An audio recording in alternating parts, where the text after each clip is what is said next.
Когда ты выpil spirtnoye? Burada spirtnoy sözü spirtli içki kimi tərcümə olunur. Sadəcə içki sözü rus dilində tərcümə edilmir. Bir sözlə ifadə olunur. Deməli, spirtnoye spirtli içki deməkdir. Sən nə zaman və yaxud nə vaxt hər iki cür demək olar. Nə zaman, nə vaxt. Когда olacaq? Spirtli içki içdin. Sən nə vaxt spirtli içki içdin? Я не помню, yadımda deyil. Сегодня я весь день пила воду. Bugün mən bütün gün su içmişəm.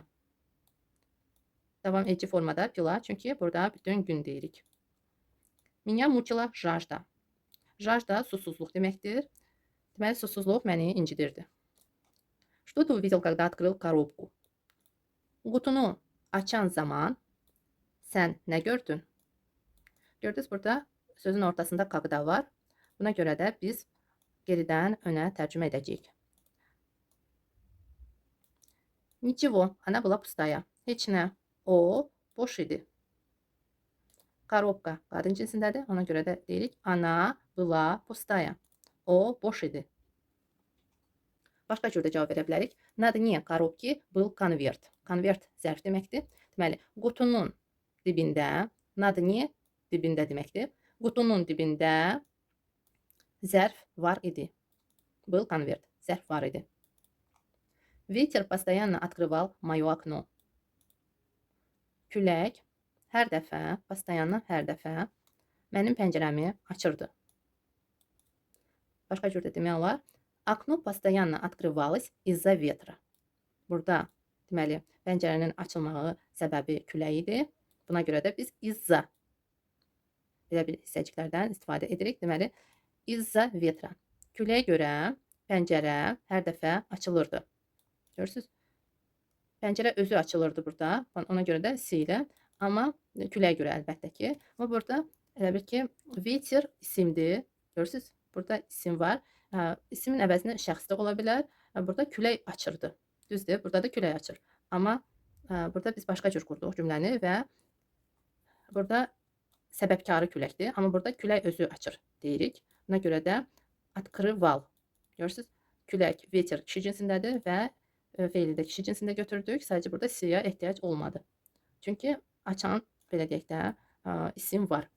Burada küləkdir. Amma окно постоянно открывалось. Окно открывалось. Pəncərə açılırdı biz dedikdə. Burada artıq siyə ehtiyac var. Görürsünüz? Si olmalıdır. Pəncərə açılırdı küləyə görə. Biz deyirik. Когда вам установят интернет? İnterneti sizə nə vaxt quracaqlar? Burada quracaqlar biz götürdük uстановят. Bu deməkdir ki, internetə gəlib hələ quraşdırmayıblar. Amma biz nə zaman qoşacaqlar demək istəsək necə olacaq? Dostlar, biz qoşmaq sözünü də keçmişik. Когда вам подключат интернет olacaq. Подключат. Подключат. Gəlin bura sizin üçün yazım. Подключат. Подключать qoşmaq, устанавливать. Burada artıq cinsdədir, cəmdədir. Çünki biz bilmirik neçə nəfər gələcək, kim gələcək. Biz cəmdə götürürük. Burada da cəmdədir. At. Burada da yat cəmdədir. Установят quraşdıracaqlar. Через месяц. Bir aydan sonra. Və yaxud в следующем месяце. Gələn ayda. Gələn ay. Belə deyirik biz. Gələn ay. Sadəcə biz rus dilində следующий месяц deyə bilmərik. Quraşdıracaqlar. Buna görə də biz mütləq v'dan istifadə etməliyik. В следующем месяце. Gələn ayda. Biz gələn ayda kimi demirik düzü. Amma rus dilində məhz bu cür deyilməlidir. Нам устанавливали антенну несколько раз. Bizə anteni bir neçə dəfə quraşdırırdılar. Она опять не держится на месте. O yenə yerində durmur. Biz не стоит demirik. Məhz не держится. Çünki ora bərkidiblər anteni. Əgər nəyisə siz quraşdırmısınızsa və həmən yerdə durmur, bərk düşür. Biz durmur demirik. Durmur rus dilində demirik. Не стоит на месте. Не держится. Не держится. Amma əgər dik qoymusunuzsa, o zaman deyə bilərsiniz siz не стоит на месте. Burada sadəcə anten nəyisə bərkidilir və o bərkidilən yerdədirsə, öz ayaqları üzərində deyil. Buna görə də biz deyirik не держится.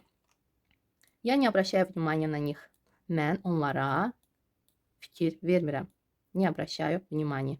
Mən onlara fikir vermirəm. Burada bir məqam var. Mən sizə başa salmaq istəyirəm. Bir neçə gün öncə də mənə belə bir sual verdilər. Deməli, burada biz dedikdə onlara biz bilirik 2 cür. Onlara həm im deyirik, onlara im və niyə na них dedikdə yenə də onlara olacaq. Baxın dostlar, ümumiyyətlə mənə, sənə, ona, bizə, sizə, onlara rus dilində 2 cür tərcümə edilə bilər. Necə bunları ayıra bilərsiniz? İndi başa salacağam. Əgər onların üzərinə nəsə atılırsa, baxılırsa və nəsə edilirsə, bu zaman olacaq na них. İnanıram ki, başa düşdünüz. Deməli, не обращаю внимания. Deməli, fikir vermirəm. Və yaxud fikir verirəm. Onlara fikir vermək o deməkdir ki, gözlərini həmən insana yönəltmək və baxmaq. Düzdür? Elə baxmaq da olacaq. Yenə də na них. Onların üzərinə baxmaq və yaxud baxmamaq. İnkarda da ola bilər əlbəttə ki. Bu zaman na них. Bir neçə feil var ki, məhz o feillərdən sonra biz na них deyəcəyik. Hansılardır? Mən sizə yazmamışam. Gəlin yazım. Bu feillərdir dostlar, yazdım sizin üçün. Deməli, смотреть на них, onlara baxmaq, onların üzərinə nəzərdə tutulur. Burada ona görə də olacaq mütləq na. Na них, или на меня, на тебя. Burada qeyd eləmişəm. Deməli, mütləq na olacaq. Смотреть. Əgər onların üzərinədirsə, nəzərdə tutulur belə, onda olacaq na. Amma gözlərinin içinə baxmaq dedikdə смотреть им в глаза olacaq. O deməkdir ki, artıq üzərinə baxılmır, məhz gözün içinə baxılır. Əgər konkret baxılırsa, əlbəttə ki, olacaq смотреть в глаза. Artıq на них olmayacaq. Смотреть им olacaq. Мне, тебе, ему, ей. Amma üzərinə nəzərdə tutulursa, o zaman konkret deyilmirsə, o zaman olacaq deməli na ilə. Bir də var бросать. Бросать əgər üstünə atılırsa yenə də o zaman бросать на olacaq. Бросать на меня. Не бросай на меня. Məsələn, üstümə atma. Не бросай на меня. Uşaq nəsə atır, üstünə oyuncağı atır üstünüzə və siz deyirsiniz ki, не бросай на меня.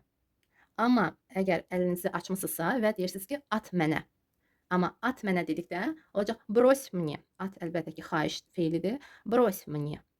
Artıq na deyilmir, olacaq мне. Брось мне. Burada mən infinitivdə vermişəm, dəyişməz formada. Siz əlbəttə ki, şəxsə görə dəyişə bilərsiniz. Məsələn, она бросила на меня. O üstümə atdı. Она бросила мне. O mənə atdı. Fikir verirsiniz fərqi. O üstümə atdı. На меня. Она бросила мне. O mənə atdı. Bir də bir cümlə var idi. Они смотрят на меня с головы до ног. Belə bir cümlə var idi. Məndən soruşdular ki, niyə на меня? Они смотрят на меня с головы до ног. На меня çünki konkret baxılmır. Ümumiyyətlə üzərinizə baxılır. Buna görə də olacaq на меня. Они смотрят на меня. Görürsünüz? Смотреть на кого-то. Kiməsə baxmaq. Üzərinə baxmaq. Sadəcə biz üzərinə sözü tərcümə etmirik. Burada artıq на меня deyirik. Смотреть на. Они смотрят на меня. Они смотрят мне, məsələn. Они смотрят мне в глаза. Biz deyə bilərik. В глаза artıq gözlərimə baxırlar. Mənim gözlərimə baxırlar. Sadəcə burada baxın, mənə nə zaman biz deyirik? Əgər biz yenə də смотреть на, əgər üzərinizə baxılırsa, o zaman atılırsa və yaxud qışqırırlarsa üstünüzə, o zaman olacaq на ilə. Они кричат на меня. Учительница кричала на меня. Baxın, müəllimə mənə qışqırırdı. Biz mənə tərcümə edirik, amma rus dilində belə bir xırda, amma çox vacib məqam var ki, siz bunun fərqini hiss etməlisiniz, bilməlisiniz, başa düşməlisiniz və danışıqda asanlıqla ayırmalısınız və düzgün şəkildə deməlisiniz. Mən bunu istədim geniş şəkildə sizə başa salım bir daha. Deməli, yenə də кричать на, deməli qışqırmaq üstünüzə, бросать на, atmaq üstünüzə, обращать внимание на, sizə fikir vermək, üstünüzə fikir, sizə fikir vermək dedikdə konkret yox, bütövlüklə sizə, смотреть на, baxmaq sizə, sizin üzərinizə baxmaq. Burada sadəcə üzərinizə deyilmir deyə, tərcümə edilmir deyə, buna görə biraz çaşbaş qala bilərsiniz. Amma yadınızda saxlayın. Əgər ümumiyyətlə deyilirsə, üzərinizə nəzərdə tutulursa, na olacaq. Amma кричать на меня, или кричать на них, не кричи на них, или она кричала на нас. O üstümüzə qışqırırdı. Ana brasala na nas, üstümüzə atırdı. Burada 2 cür demək olar brasat feili ilə. Deməli, həm üstümüzə atmaq, həm bizə atmaq. Bizə atmaq, mənə atmaq. Görürsünüz, yenə də mənə deyirik, amma biz ayırırıq. Əgər siz gözləyirsiniz ki, o atsın, o zaman olacaq nam, ana brosila nam, amma ana brosila na nas. na nas dedikdə siz gözləmirdiniz ki, o sizin üstünüzə atacaq. Deməli, üstünüzə atılırsa na ilə olur, amma atılmırsa, hər hansı bir əşya verilirsə, görürsüz, atılmır, məhz verilir. Ola bilsin ki, uzadılıb verilir və yaxud siz gözləyirdiniz ki, o atacaq və siz gözlədiyiniz an o atır. Bu zaman olacaq, əlbəttə ki, nasız. İm sadəcə. Baxın, mənə, на меня, мне. Кричит на меня, дает мне, mənə verir. Burada üstümə qışqırır deyəndə mənə qışqırır, müəllimə mənə qışqırdı. Məsələn, biz deyirik. Və yaxud uşaq mənə atdı. Uşaq mənə atdı və uşaq mənə verdi. Ребенок бросил на меня, ребенок дал мне. Sənə, на тебя, тебе. Ona, kişi cinsində, на него, qadın cinsində, на нее, deməli, ему, ей. Bizə, на нас, нам. Dal, nam, bizə verdi. Бросил на нас, bizə atdı. Sizə, на вас, бросил на вас. Я бросил на вас случайно. Təsadüfən üstünüzə attım. Təsadüfən sizə attım. Belə də deyilir. И бросил вам. Sizə attım. Onlara, на них, им. İnanıram ki, aydın oldu və asanlıqla siz ayıra biləcəksiniz. Ən çox bu feillərlə istifadə olunur. Na. Смотреть, обращать внимание, бросать, кричать. Başqa feilləri də ola bilər. Yenə də məntiqlə başa düşün ki, nə zaman üstünüzə olacaq, nə zaman məhz sizə veriləcək. Я не обратил внимания на погоду и вышел без куртки. Mən havaya fikir vermədim. Burada na pagodu hava durumuna nəzərdə tutulur. Hava durumuna fikir vermədim və gödəkçəsiz çıxdım. Без куртки, gödəkçəsiz çıxdım. Они ни на кого не обращают внимания. Onlar heç kəsə fikir vermirlər. Ни на кого heç kəsə. Никому heç kimə. Они никому не дают. Onlar heç kəsə vermirlər. Ни на что heç nəyə. Ни на что. Əlbəttə ki, что deyilmir, что deyilir. Ни на что. Ни на что. Или ни на кого. Они ни на кого не полагаются. Məsələn, belə bir cümlə demək olar. Ни на кого heç kəsə güvənmirlər. Onlar heç kəsə güvənmirlər. Onlar özləri hər şey edirlər. Они ни на кого не надеются. Они все делают сами. Özləri hər şey edirlər. Что ты заметила, когда посмотрела? Burada когда var. Ona görə də arxadan tərcümə edirik. Baxdığın zaman sən nə gördün? Burada что ты заметила və что ты увидела. Увидела konkret gördü, amma заметила o da bir sinonimdir. Sadəcə nə gördün, nəyə fikir verdin? Nəyə fikir verdin? Demək olar. Что ты заметила? Nəyə fikir verdin baxanda? Nə gördün kimi tərcümə etmək də olar. Я заметила, что, mən gördüm ki, и увидела da demək olar. И заметила. Я заметила, что, я увидела, что, mən fikir verdim ki, və yaxud mən gördüm ki, ardından siz deyə bilərsiniz. Они не замечают самого важного момента. Deməli, burada заметила həm fikir vermək, həm görmək kimi olacaq. Çünki baxdığın zaman biz deyirik. Burada görürsünüz, feillər bir-biri ilə belə deyək də əlaqəlidir. Amma bir insan baxır və sadəcə qaqda sözü ayırır deyə bu cümləni iki hissəyə. Hər iki feil burada cinsdədir. Deməli, заметила həm fikir verdin, gördün və burada da они не замечают, onlar fikir vermirlər. Самого важного момента.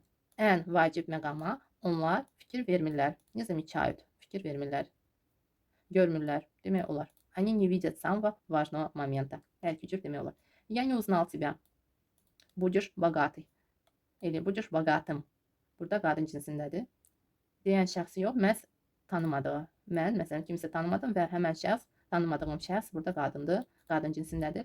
Deməli, mən səni tanımadım. Я не узнал тебя. Будешь богатый. Varlı olacaqsan. Belə bir deyiliş var. Kimi, səni, не узнал тебя. Səni tanımadım. Я все узнал о тебе. Baxın, burada не узнал или узнал тебя. Tanımaq kimi tərcümə olunur. Узнал feili. Amma я все узнал о тебе. Burada o a kimi tələffüz olunacaq. О тебе. Узнать о ком-то что-то. Olacaq. Mən sənin haqqında hər şeyi bildim. Uznal, bildim. Həm tanıdım və yaxud tanımadım, həm bildim. Bildim, tanıdım. Deməli, o тебе sənin haqqında hər şeyi bildim. Uznal. Uznal sözü, uznal fiili iki cür tərcümə olunacaq. Yenə də burada sizdə cümlədə artıq belə bir işarələr var. Belə bir baxın, belə bir işarə var ki, o tipi sənin haqqında. Əlbəttə ki, sənin haqqında tanımaq olmur. Sənin haqqında nəsə bilmək olar. Düzdür? Və yaxud kimsə haqda. Deməli, kimsə haqda olarsa o zaman uznать fiili bilmək kimi tərcümə olunacaq. Maraqlanıb nəyisə öyrənmək həmən şəxs haqda bilmək kimi tərcümə olunacaq. Amma kimsə haqda yox, məhz kimi, kavo bu zaman uznal tanımaq kimi tərcümə olunacaq. Uznать tanımaq. Qeyd eləyin, çox vacib bir məqamdır bu da. Görürsünüz, bir feildə iki cür tərcümə olunur situasiyadan asılı olaraq. Deməli, uznal o тебе или обо мне. Он все узнал обо мне. O mənim haqqımda hər şeyi bildi. Maraqlandı və hər şeyi öyrəndi. Öyrəndi kimi də tərcümə edə bilərik. Həm bildi, həm öyrəndi. Uznal. О ней, onun haqqında, qadın cinsində həmən şəxs qadındır. О нем, onun haqqında, kişi cinsində. О нас, bizim haqqımızda. О вас, sizin haqqınızda. О них, onlar haqda. Deməli dostlar, biz kim haqda geniş şəkildə keçməmişik. Sadəcə mən sizə bunları verirəm, çünki biz çox istifadə edirik. Amma danışmaq nəsə haqda və yaxud kimsə haqda bunu mən sizə geniş şəkildə başa salacağım ayrıca bir dərsdə. Sadəcə öncədən istəyirəm ki, siz belə bir xırdalıqları indidən biləsiniz. Deməli, kimsə haqda dedikdə, nəsə haqda yox, kimsə haqda. Əgər nəsə haqda, o zaman biz artıq əşyaları və yaxud hansısa bir mövzuları qatmalıyıq. Bunu artıq biz geniş şəkildə öyrənməliyik, əlbəttə ki, şəkilçilərlə birlikdə. Amma burada konkretdir, məhz bu formalarda əlavə şəkilçi öyrənməyə ehtiyac yoxdur. Buna görə də mən sizə bunu indidən verirəm. Deməli, çoxları yəqin ki, bilir artıq. Padejləri əvvəldən kim ki öyrənir, onlar tanıyırlar bu formaları. Siz görürsünüz ki, mən padejlərlə öyrətmirəm. Mən məhz suallarla, cümlə içində suallarla mən sizə bu formaları verirəm ki, siz ayrıca padej, hansı sual, hansı söz belə yadınıza salmayasınız. Məhz cümlədə sual verərkən artıq biləsiniz ki, məhz bu sualı verdikdə bu forma olmalıdır. Görürsünüz, asanlıqla tapa biləsiniz məhz sualla. Rus dili məhz xarici dil kimi öyrənmək padejlərlə düzgün deyil. Padejlərlə yalnız məktəbdə qrammatikanı öyrənərkən o zaman öyrənmək olar. Amma rus dili xarici dil kimi öyrənərkən məhz suallarla bu formaları öyrənməliyik. Padej sözünü ümumiyyətlə unudun. Əgər rus dili sizin üçün xarici dildirsə. Я узнал, поинтересовался. Mən bildim, yaxud maraqlandım, поинтересовался, maraqlandım. Bunlar bu cümlədə sinonimlərdir. Görürsünüz, uznal da maraqlandım demək olar, həm поинтересовался da maraqlandım kimi tərcümə etmək olar. Hər ikisini maraqlandım kimi biz tərcümə edə bilərik. Burada uznal, bildim, maraqlandım. Mən maraqlandım. Экзамен будет в следующем месяце. İmtahan gələn ay olacaq. Gələn ayda biz deyirik. Çünki biz deyirik ki, imtahan baş verəcək. Düzdür? Bu zaman biz mütləq v-dan istifadə etməliyik və əlbəttə ki, şəkilçilərdə olmalıdır burada yim. В следующем месяце. Burada tez deyilir, в следующем месяце və v, f kimi tələffüz olunur. В следующем месяце. Будет olacaq. Biz mütləq bu feildən istifadə etməliyik, çünki gələcək zamanda olacaq. Будет, yet şəkilçisi, çünki imtahan, ekzamen kişi cinsindədir. Ümumiyyətlə olacaq təkdədir. Будет в следующем месяце. Я узнал, mən bildim, öyrəndim, maraqlandım. İmtahan olacaq gələn ay. Görürsünüz, baxın. Я узнал тебя. Səni, təbii ki, tanıdım. Bir də экзамен будет в следующем месяце. Я узнал, что? Uznal. Burada da mən öyrəndim, maraqlandım. Kimsə haqda yox, məhz nəsə öyrəndi. Buna görə də artıq burada əlavə heç nəyə ehtiyac yoxdur. Burada həm də görürsünüz, bu fikir bitdi. Vergül qoyulur və artıq ardı sonradan deyilir və ardı artıq başqa fikirdir. Экзамен будет в следующем месяце. Я знал, что будет так. Mən bilirdim ki, belə olacaq. Tak, belə deməkdir. Elə də deyə bilərik, belə də, elə belə. Həm elə, həm belə. Будет так, belə olacaq.